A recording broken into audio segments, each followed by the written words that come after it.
All right, so we're back and still talking boxing. Boxing, of course. Jeff on, right? Yeah. You know, you threw it out. WBO has burst our bubble.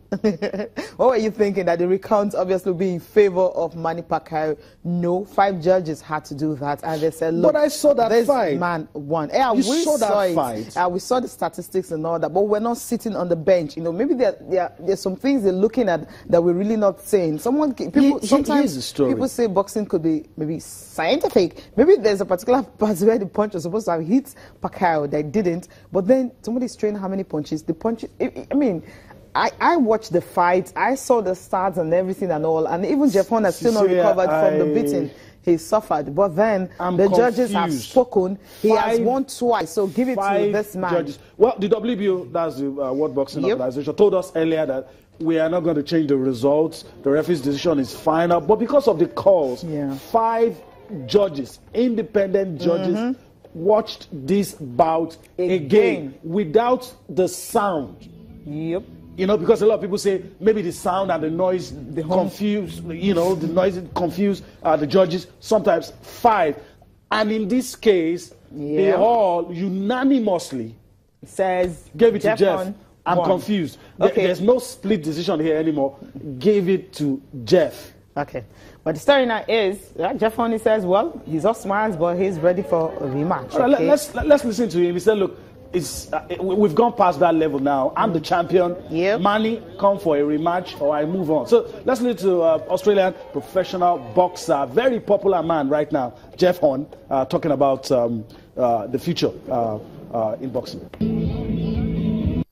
Try to think for yourself sometimes and not just have your handlers constantly in your ear. And he said after the fight he thought the decision was fair, but then to turn around and say you want to recount didn't sound like it was really coming from him. So I guess speak for yourself more in the future. Look, it was a close fight, but at the end of the fight he was asked even himself, what did you think? And he submitted that. He said, I thought it was a close fight, but yeah, I respect the judge's opinion, which is, I think, nothing more than something Manny Pacquiao would say. But I'm sure that he'll probably be wanting a rematch, and I'd be happy to give it to him. Pacquiao, if he doesn't want to take that option, it'll probably be another big fight. I don't really mind. I'll leave it up to the management to kind of decide that, but I'm happy to take on any name out there.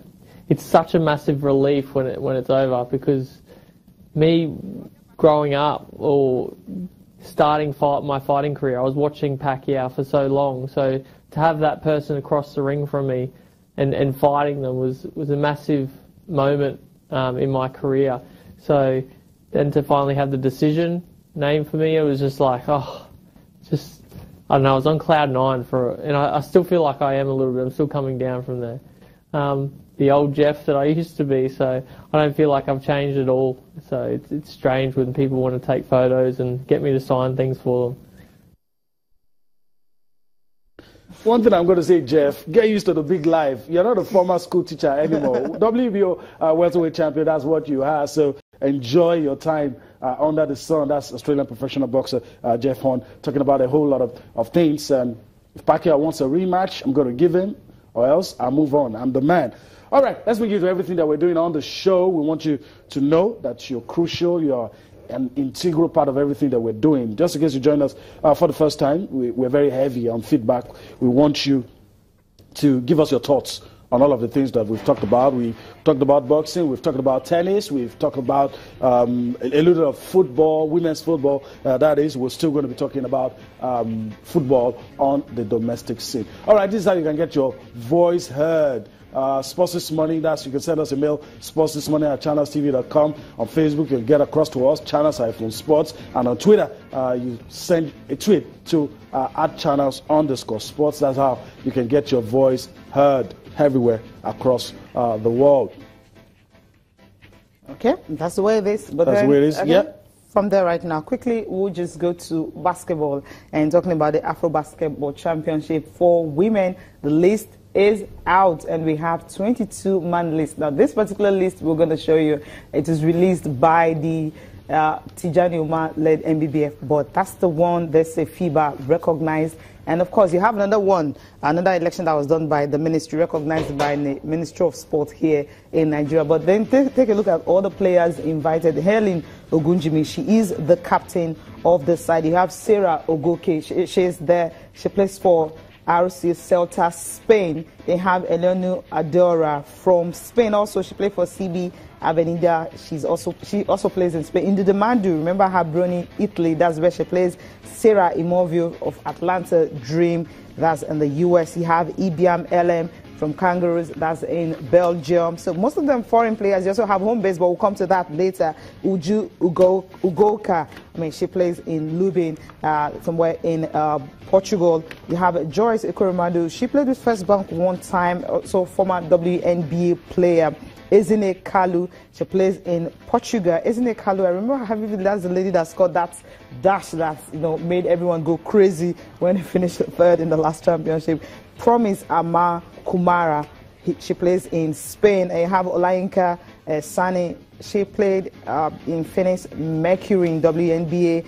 Ugochi Wangwe, she's also based in the US. Ifunanya Ibekwe, WNBA Los Angeles Spark, that's where she plays. Evelyn Akato, 2017 third round overall pick. She was drafted by Dallas Wings. She's just 22 years old. That's a big star you need to watch out for there. Atosu Upe, she plays in First Bank. Chioma Udeja, First Bank. Inkechi Akashile, of course, First Bank. Inkem Akarawe, First Bank. Gloria Ome, Plateau Picks. Ebere Okeke, Customs. Then you have Ilawure Odion Tina.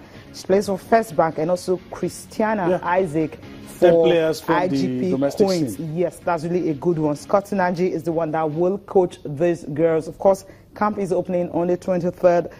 Those teams that can actually afford to release their players before the Final 8 is over, they can join camp. But those that cannot, then the girls can stay. Then when the Final 8 is over, then they can the real issue is when this list